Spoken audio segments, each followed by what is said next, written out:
everyone, it's Fitz with the Daily Delivery. Hope you're doing well. I'm doing great, even though it's loony season covering college sports. And what I mean by that is people lose their minds whenever there's a coaching search, a search for a new coach. In this case, Kansas State's looking for a new men's basketball coach, and people are a little bit crazy. I'm kind of holding up. I'm fine. I'm maybe a little wired. I don't know, but I make a lot of phone calls, receive a lot of phone calls, send a lot of texts, receive a lot of texts. I also have a lot of people blowing up my DMs. Unfortunately, it's middle-aged men that want to talk about the coaching search, but it counts. It's close enough for me. Look, in all seriousness, version 3.0 of the hot board just released at GoPowercat. We're really beginning to focus in on who we believe will be the final candidates for this open position, at least as of right now. Someone new has popped onto that hot board who has caught a little late heat here in the process, and it's all right there. We break it down for our subscribers, but if you're not a subscriber to GoPowercat.com, I want to take the next 2 minutes to kind of break down the coaching search without getting into names. So this is kind of a public service as I get you up to speed. There's this one guy who is from Kansas. We all love him. We all want him to be here.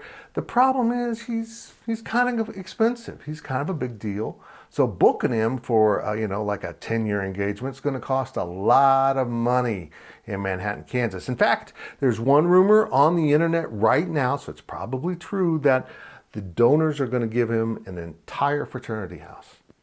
It's empty. Don't worry. There's not a bunch of guys living there. That'd just be weird. But they're going to give him an entire fraternity house to live in. 25,000 square feet, overlooks the campus. Not his style, but hey, that's cool. So when his daughters have sleepovers, everyone gets their own room, and the favorite friend gets a wing, an entire wing. That's the guy everyone wants, but short of being able to move an ocean to Manhattan, Kansas, I'm not sure how K-State will afford it. There's also two other guys that fans seem to find fault with.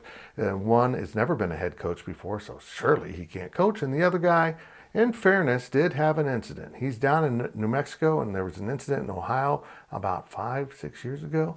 And apparently some people think he should never be forgiven. So that's bad. There's also some mid-major coaches who are all kind of the same, kind of like ordering extra toast at breakfast. But one guy everyone loved, and then they found out apparently his style of basketball is so slow that Virginia coach Tony Bennett would be going like, hey, you need to speed this up a little bit. And speaking of Tony Bennett, I love his song, I Left My Heart in San Francisco. And speaking of San Francisco, there's a coach there that some national media people keep linking to this job, even though anyone around here is like, I've never heard of this guy, which brings us all back to the golden child. I don't know if he'll be the next head coach, but the rumors are fantastic.